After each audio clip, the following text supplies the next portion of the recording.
नमस्कार. असं कधी झालंय का, की आपण एखाद्याला इम्प्रेस करायचा खूप प्रयत्न करतोय, पण आपले सगळे प्रयत्न फुकट जातायत? आज ना आपण एका अशा विचित्र सायकोलॉजिकल ट्रिकबद्दल बोलणार आहोत, जी सांगते, की लोकांना आपलंसं करायचं असेल, तर त्यांच्यासाठी काहीतरी करण्याऐवजी उलट त्यांच्याकडूनच काहीतरी मागून घ्या. हो, मला माहिती आहे, हे ऐकायला खूपच उलटं वाटतंय. चला तर मग हे बेंजामिन फ्रँकलिन इफेक्ट नावाचं जबरदस्त तंत्र नेमकं काय आहे, ते समजून घेऊया. आपल्या सगळ्यांबरोबरच असं होतं नाही का? ऑफिसमध्ये असो किंवा कॉलेजमध्ये आपण कोणाला तरी इम्प्रेस करायला जातो आणि काहीच होत नाही. खूप निराशा येते अशा वेळी. पण काळजी करू नका, कारण यावर एक असा भन्नाट उपाय आहे जो आपला विचार करायचा दृष्टिकोनच पूर्णपणे बदलून टाकेल. तर मग गडबड नेमकी होतीये कुठे? नाती जोडताना ना आपण सगळेच एक मोठी आणि अगदी स्वाभाविक वाटणारी चूक करतो. आपल्याला काय वाटतं, की आपण दुसऱ्यांसाठी काहीतरी केलं की ते आपल्याला पसंत करतील. पण सायकॉलॉजी सांगते की हा विचारच मुळात चुकीचा असू शकतो. चला बघूया हे कसं ते. कल्पना करा, आपण त्या व्यक्तीचं अर्धवट राहिलेलं काम पूर्ण करतो, त्यांच्यासाठी धावपळ करून कॉफी आणतो, प्रत्येक वेळी मदतीला हजर असतो. एवढं सगळं करूनही समोरून काहीच प्रतिसाद नाही.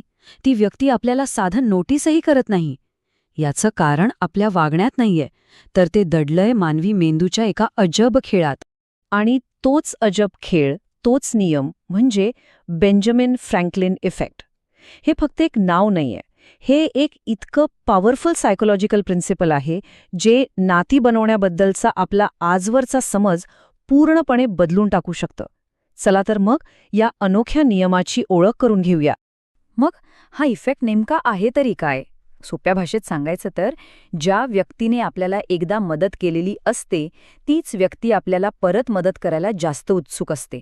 म्हणजे बघा, ज्यांच्यासाठी आपण काहीतरी करतो ते आपल्या जवळ येत नाहीत, पण ज्यांना आपण आपल्यासाठी काहीतरी करायची संधी देतो, तेच आपल्या जास्त जवळ येतात. आहे की नाही कमाल? हे जे वाक्य आहे ना, ते या नियमाचं अगदी अचूक सार सांगतं. जर तुम्हाला वाटत असेल की कोणीतरी तुम्हाला पसंत करावं, तर त्यांच्यासाठी काही करू नका. उलटं, त्यांच्याकडे एक छोटीशी मदत मागा. मला माहितीये, हे परत ऐकायला विचित्र वाटते, पण थांबा, यामागे एक जबरदस्त सायन्स आहे. पण प्रश्न हा आहे की असं होतं का? मदत करणारी व्यक्तीच आपल्या जवळ का येते? याच्यामागे कोणतीही जादू वगैरे नाहीये, तर एक पक्कं सायकोलॉजिकल कारण आहे. चला बघूया, आपला मेंदू अशा वेळी कसा विचार करतो आणि स्वतःच्याच मनाची समजूत कशी घालतो. ह्यामागचं सायन्स आहे कॉग्निटिव्ह डिसोनन्स, म्हणजेच बोधात्मक विसंवाद. आता हा मोठा शब्द ऐकून घाबरू नका.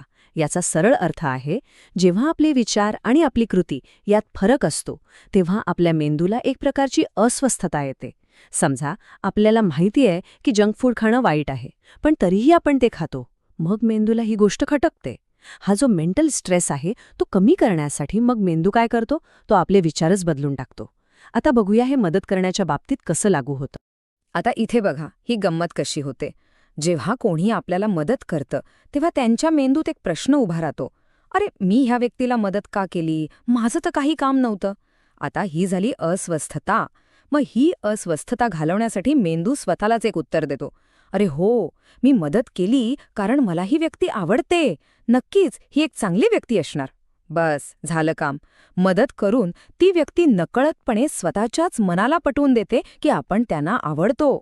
आता हे सगळं ऐकायला तर खूप भारी वाटतंय, पण हे खरंच कामाला येतं का? तर याचं उत्तर आहे हो. आणि यासाठी फक्त थेअरी नाही, तर अगदी ऐतिहासिक पुरावे सुद्धा आहेत. चला बघूया. तर या इफेक्टला बेंजामिन फ्रँकलिन यांचं नाव का मिळालं त्याची एक मस्त गोष्ट आहे. गोष्ट आहे 18व्या शतकातली. फ्रँकलिन यांचा एक राजकीय शत्रू होता, जो त्यांचा प्रचंड तिरस्कार करायचा. तेव्हा फ्रँकलिनने काय केलं? त्यांनी त्या व्यक्तीकडे मुद्दाम एक दुर्मिळ पुस्तक वाचायला मागितलं. काही दिवसांनी पुस्तक परत देताना त्यांनी खूप आभार मानले. आणि काय आश्चर्य, त्या व्यक्तीच्या मनात फ्रँकलिनबद्दलचा द्वेष पूर्णपणे निघून गेला. आणि ते दोघे पुढे चांगले मित्र बनले. एका छोट्याशा मदतीने फ्रँकलिनने शत्रूला मित्र बनवलं होतं. ही गोष्ट तर खूपच इंटरेस्टिंग आहे, विशेषतः आपल्या भारतीय संदर्भात. जगभरात काय होतं की मदत केल्यामुळे मनात एक नकळत आवड तयार होते. पण आपल्या भारतात हे तत्त्व अजूनच जास्त प्रभावी ठरतं. कसं? तर आपल्याकडे मोठ्या किंवा अनुभवी व्यक्तीकडे सल्ला मागणं हे त्यांना आदर देण्यासारखं आहे. जेव्हा आपण असं करतो तेव्हा आपण फक्त मदत मागत नाही तर समोरच्या व्यक्तीला नकळतपणे सांगतो की तुमचं मत माझ्यासाठी महत्वाचं आहे. यामुळे त्यांचा इगो सुखावतो आणि नातं आणखी मजबूत होतं. ठीक आहे, मग आता हे सगळं ज्ञान प्रत्यक्ष आयुष्यात वापरायचं कसं?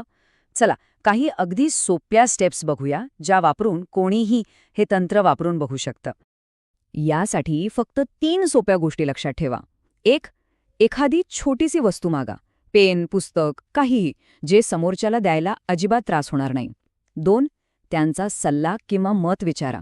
लोकांना सल्ला द्यायला खूप आवडतं, कारण त्यामुळे त्यांना हुशार आणि महत्त्वाचं असल्यासारखं वाटतं.